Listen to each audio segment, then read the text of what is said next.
Labrīt ceturtdienā. Kas jauns mūsu mājās? Nu, tad Agrita mums ir atvaļinājumā. Kitī slima.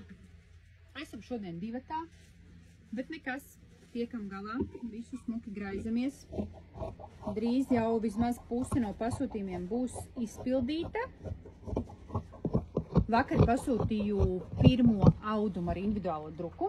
Es vienmēr to biju kaut kā atlikusi, bet beidzot laikam pienāca tas īstais brīdis, īstā čakra, īstais dizains. Un tad jau redzēs. Paredzēts, ka viņš varētu būt septembra sākumiņā. Un tad... Ko atvedīs, to kristīsim. Es ceru, ka es nebūšu kļūdīsies kaut kā pārspīlēt lielu dizainu vai pārspīlēt mazu, jo tā arī ir, ja tu pirmo reizi kaut ko drukā, man nav tās īsti pieredzes, nu tā kā cik lielam būtu jābūt tam dizainam, vai cik mazam, vai cik blīvam. Nu re, un šodien, man liekas, neko jaunu nevedīs.